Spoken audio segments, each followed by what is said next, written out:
Hold on, Dean. I'll be right there. Yeah, that's where we spend most of our time, right? Like scrolling through some sort of social media. And honestly, if you're being really, really honest, wasting time on some sort of social media. But then there's this thing called LinkedIn, which is supposed to be the place for me and you to go network and become official friends and do business. It's the business social media platform. But what are you doing? You're treating it just like Facebook and just like Instagram, and you're wasting a ton of time on it. Dean, I know you've seen people who do this. And so today on the Growth Engineers, let's have a conversation about how to turn LinkedIn from a time waster into a moneymaker. I know that's cliche, y'all, and kind of corny, but whatever.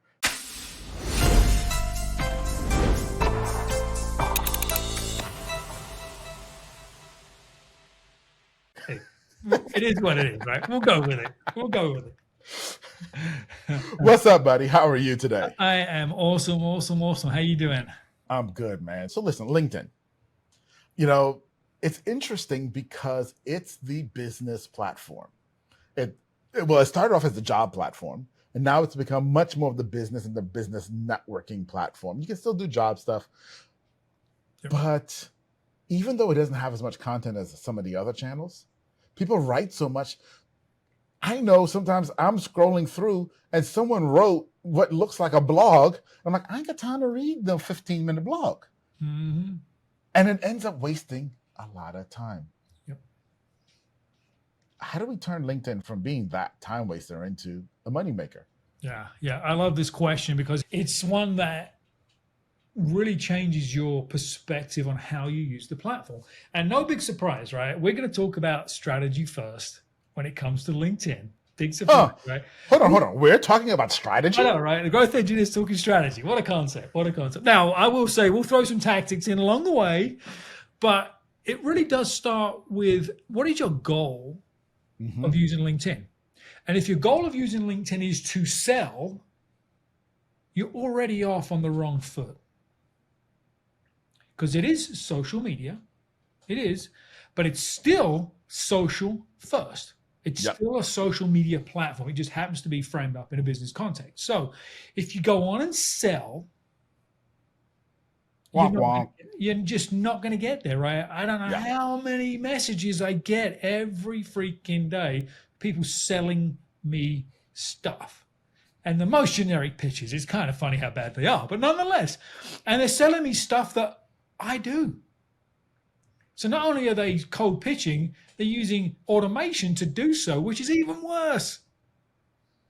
So don't be like those people, right? Right. Take a step back and understand that primarily the strategy on LinkedIn is to do what? We just talked about this before we hit record, right? Business is about what? Network and relationships. It's about relationships. That's what LinkedIn is all about. It's framed in a business context, but it's about building your network and building relationships. So if you come to the party with that in mind, you're already ahead of literally 50% of the users on LinkedIn. If you're on LinkedIn more than once a week, you're ahead of the other 25% that remain, right? So you have to engage. You have to spend some time. So where we start is strategy, and strategy around connecting with more people that either you can help or they can help you. And that may mean a lot of different things. So it's not about pitching your widget, pitching your services, cold DMing people with something of no value, because that will just get you absolutely nowhere. So that's just a philosophy coming into this thing so that our audience knows we're not going to teach the next best DM automation campaign, right? We're not going to do that. I would just say go find something else to do. Absolutely. And it is about understanding your goals, understanding the audience. So I can give you an example. And you can have multiple. And this is the thing that I love too, okay? It's not one-track minded in that way. And I say that because, a platform like Instagram gets a little bit one-track minded. TikTok wants you to be a little bit more one-track minded. LinkedIn, you don't have to be. So let me give you a perfect example. I get to travel a lot, which I'm very fortunate for, and I go to lots of events. When I'm going to an event, We look to see who else is going to the event. We look to see who's speaking at the event. And guess what? We go make connections with all of them. Make connection with all the people who are going to the event, speaking in the event, saying, hey, I'm going too. What are you going for? And we talk. And we get to know each other before the event. I show up to events and people are like, hey, Atiba, there he is. The guy in the Superman hat. Yeah. It builds relationship.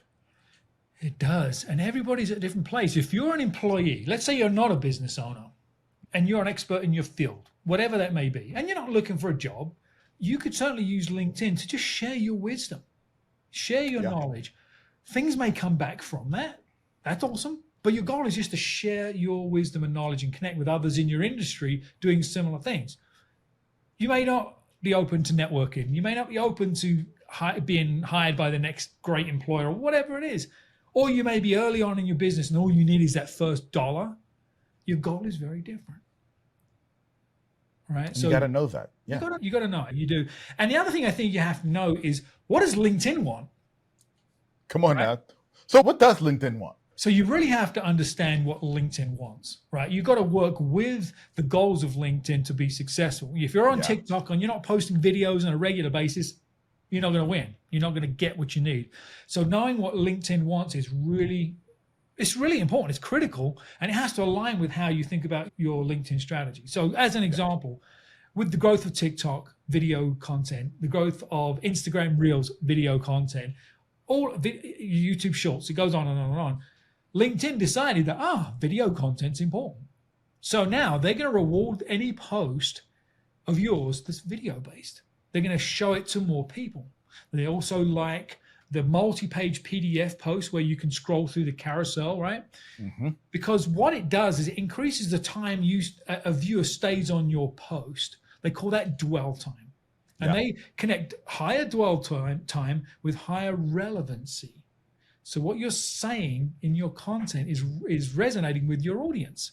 Right. They have an algorithm that they've been working on this year that's going to measure this relevancy concept. And the more relevant it perceives your content, the more people it will show your post to. In actual fact, they actually said that higher relevancy posts will be shown to 40% more people that are outside of your direct network.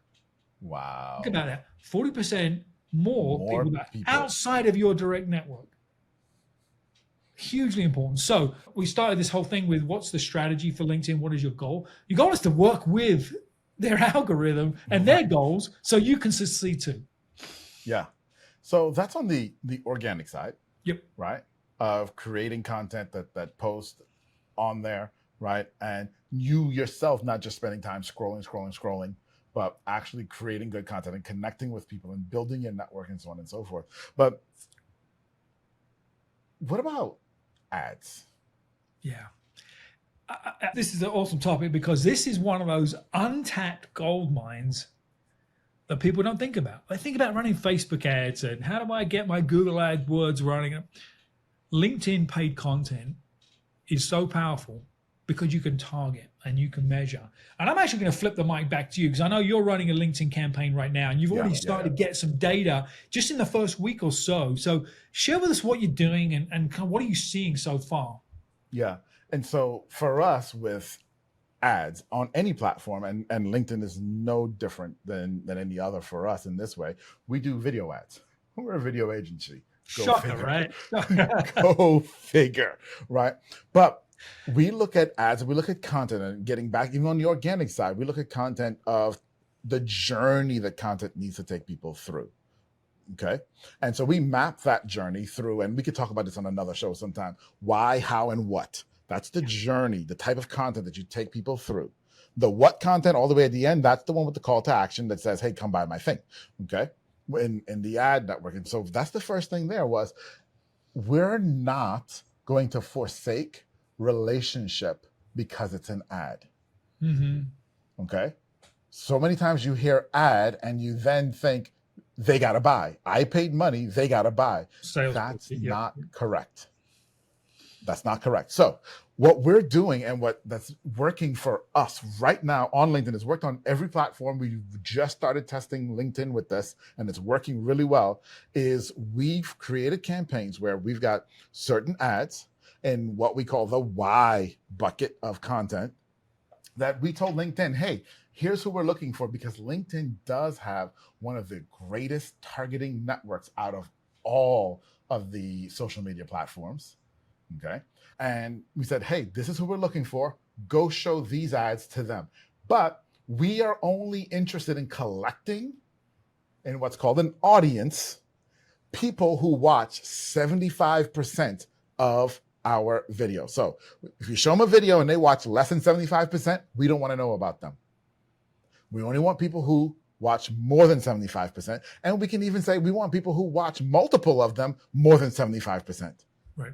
Then we're going to take those people and show them the next set of ads. Now, there are no buttons. There's no call to action in any of these ads. We're not selling anything in any of these ads. Wait. You're running paid ads. Yeah. And you're not asking for anything? No call to action. So here's the deal.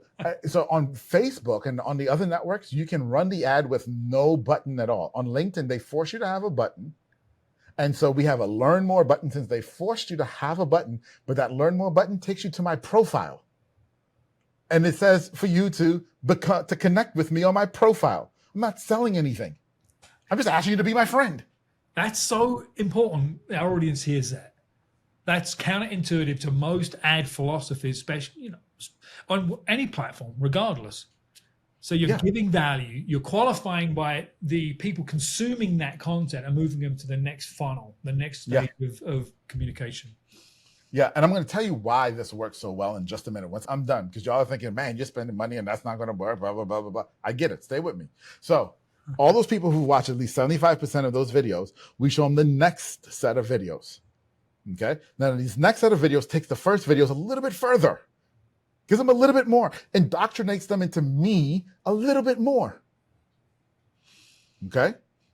And all the people who watch that second set of videos, 75%, we will take those people and show them the third set of videos, which actually have the call to action in it. So now they've watched 3 videos, 2 of them at least 75%. So they love, and listen, these videos aren't like 10-second videos. I'm talking 3-4 minute videos. So they're watching content. Yeah, they're committing time. They're committing time. Okay? So by the time they get to the third one, they are ready to say, who are you and what do you have? They're at that place where they know me, they like me, they trust me. Yeah. By that third one. Okay. Now, okay, what are the results? Well, as I said, we just started this on LinkedIn. We've done this on every network. We've done this on every network over the years. And here's how this works. We've heard it for not just us, but even when we've done it for clients in the past. We've heard this time and time again on sales calls where people say, I just kept seeing your company. I just kept seeing you everywhere. And I just felt like I needed to talk to you. I needed to know what you had to offer me. I just resonated with you. By the time they saw that third video. And you're thinking, okay, that's cool, Atiba, that's cool. But this has got to be more expensive than just running regular ads. I hear you. But get this. On most networks, an average lead is going to cost you $7 to $10, depending on what you're selling, right? If you're selling moderate products, it's $7 to $10. Obviously, if you're a lawyer, a lot more than that, et cetera, right? $7 to $10 for just a lead, someone to take a lead magnet of some sort, okay? Not to make a sale, just a lead. Here, in this LinkedIn campaign, in 4 days, we collected 2,800 people who watched 75% of the video at a cost of 2.5 cents per person. Now, we'll show them the next video. The next video may get a little bit more expensive, actually, and it may cost me around 3 cents per person. Now, we've seen this. We have these same metrics on Facebook. Facebook, the metrics, and that's one of the things we were shocked by, because we didn't know what we were going to get with LinkedIn in terms of what the metrics would look like. Right. But 2.5 cents is our metric on Facebook, and we did it on LinkedIn as well. The second video go up to about 3 cents, but then cost per lead, our cost per lead, at least on Facebook, when we've done this in the past, our cost per lead usually comes out to be about $5. So I'm saving $2 to $5 per lead doing it this way. That's amazing. Yeah, that is way more affordable than most people think, because you've got a strategy that qualifies those leads. You're not going to keep paying for less qualified leads. As they move through the funnel, they get more qualified and have a high likelihood to buy. So ultimately, your conversion rate goes up. Yeah. Because that's where it lands, right? At the end of the day, you go all the way down the funnel, and that conversion to sale, that's the metric that counts. Yeah. Everything else is a precursor to that. So if you increase your conversion rate, you're closing more deals. The economics work. Yeah. And you're getting rid of all the tire kickers. Because if I put out a 3-minute video and you watch 75% of it. Yeah. Yeah. With the something I said resonated. Yeah. With the average attention span of a gnat, right? Like. Okay. Yeah. Something resonated. Yeah. Yeah. And that's the point. Yeah. And it wasn't my gray hair. Right. The handsome dude with the Superman hat. That didn't do it. That's awesome. But, yeah. So one of the things you said that I think is important also is in that first video, that button just sends people back to your profile. Yep. And to connect with Ativa. The profile is so important on LinkedIn. And people spend so much time monkeying with their company profile. That nobody ever sees. And nobody ever sees, and they don't spend enough time thinking about their profile. So if you were talking about a particular product or a particular problem, let's say, on your ads, and then I click on the button and I go to your profile, and your profile has nothing to do with the problem you said you were solving, I mean, what the heck is going on? And I bounce out. Incongruency. Yeah, right. And there's two things that are important there. First of all, it's congruency for the viewer. But we talked about LinkedIn algorithm earlier. LinkedIn is now looking at the things that you say you're an expert in on your profile. And does that align with the content that you're producing? Yeah. If I start producing content on gardening, that stuff's not going to get any views because it's not relevant to my profile and to my audience. So profile. You've got to spend time working on and improving your profile. And the place to start, if nothing else, is turn on creator mode. Yeah. Oh, absolutely. And this is one of the interesting parts of LinkedIn versus the other platforms. On the other platforms, you have so little control over your profile. Okay, you get a banner at the top if you're on Facebook. You don't even get that on Instagram. You get to write a couple words, maybe a hashtag or two, and maybe a phone number or that type of thing. But there's so many different layers to your LinkedIn profile. So much content that you can add there to show the richness of who you are. And there are things that you should not, you just can't ignore. So yes, there's that banner image on top, sure. But did you also know you can put a video on your face icon where people can click and hear your name? You can put name pronunciation. You can talk to them right there. You can connect right there with them. Yeah. There's so much you can do. And people, I see it all the time. They put, okay, I mastered the banner, I mastered my headline, and then I did my experience. Okay, but were you ever published? Were you featured anywhere? There's this whole section of there that you can do that. You won any awards, put it there. Yeah, absolutely. I've seen some amazing creative uses of the pronunciation of your name. It's a little, I don't know what the length is, probably 5-10 seconds of audio. 7 seconds. Yeah. And so you can record like a little welcome note there. Who cares about your name pronunciation? Just say hi and quickly what you do, right? That's a way to use it. And then the pronouns, LinkedIn's got the pronouns option now. I've seen people use the pronouns and say digital video marketing superhero, right? For you, Don't put your pronouns, put that, because that will show up everywhere your name shows up on LinkedIn. And immediately I connect Ativa with what he does. Yes. Little cheat Yes. codes. Little cheat codes like that help you, right? So we've talked about the content side, we talked about the paid side, but don't ignore the profile, because you must have that congruency. When they come back to your home and they say, oh, let me give you all an example real quick. Okay. My son's a pretty dapper dude. He's a good looking kid. He's 19 years old, right? College football player. So, and he's a quarterback. So, he looks good. He's a good looking kid, right? When he leaves the house, his clothes are nice. He's fresh. He's always nice and clean. His room, on the other hand, is an absolute disaster. He keeps clean clothes on the floor next to dirty clothes on the floor. Yeah. And I don't understand it. Okay. And so I've always wondered, especially when he goes away to school, I'm like, so what happens when you bring a little girl back to your room? You were nice in the streets, then she sees this mess, and you're just like, and that's what you're doing with people when you might put out really great content and they come back to your profile and they're like, huh? What? Yep. Exactly right. You've got to be consistent. And I just mentioned the creator mode, and there's a lot of hidden features when you turn that on. A couple of things I really like is you can really organize your profile and move sections around. It actually puts the featured section towards the top. And a lot of people don't realize that you can tell LinkedIn what types of posts you want to show up in your featured section. So is it the regular post? Is it video post? Is it documents? Whatever it is. So I've been posting a lot of video on LinkedIn. They like it. It's getting great views, great feedback. And so when somebody goes to my profile, they look at my activity section. The featured posts are videos. They don't have to scroll through all of the other stuff they see my videos right away. It's so powerful.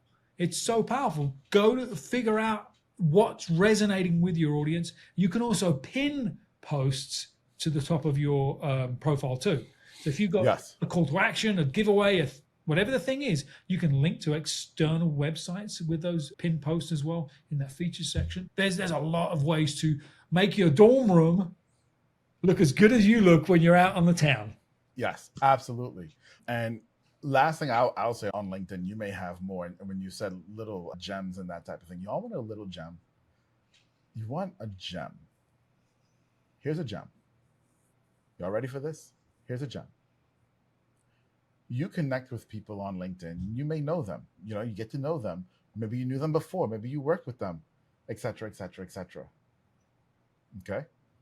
Go to their profile and leave them a recommendation.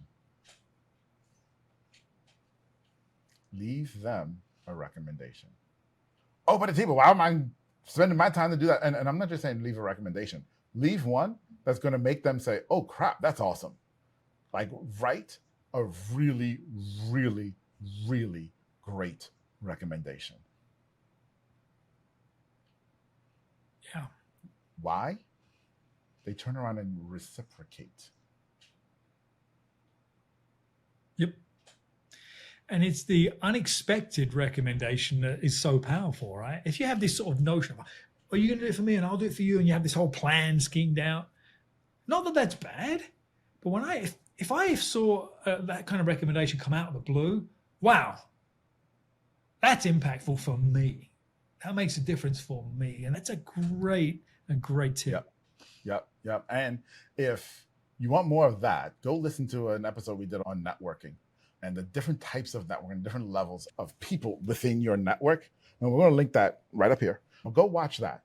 Okay. So you can even start to just understand, because it's about service first. It's about giving first. And LinkedIn is no different. We talked about that earlier too, about relationships. It's relationship building. Relationship building, it's about giving first. And they're just great ways that you can really give first on LinkedIn. Yep. Great. That's great. That's a great way to wrap it up. Great episode, Atiba. Well, Dean, I thank you. You are the man when it comes to LinkedIn. So listen, y'all, if y'all have LinkedIn questions, reach out to us. Drop us a comment down below. We'd love to help you, because we know that there is the networking opportunities ways for you to give and serve and be served on LinkedIn that are completely untapped right now, and turn it from just being a time suck into actually making money for your organization. And listen, as always, guess what? He's Dean. I'm Atiba. We're the Growth Engineers. We'll see you next week. See you next week, guys. Bye, y'all.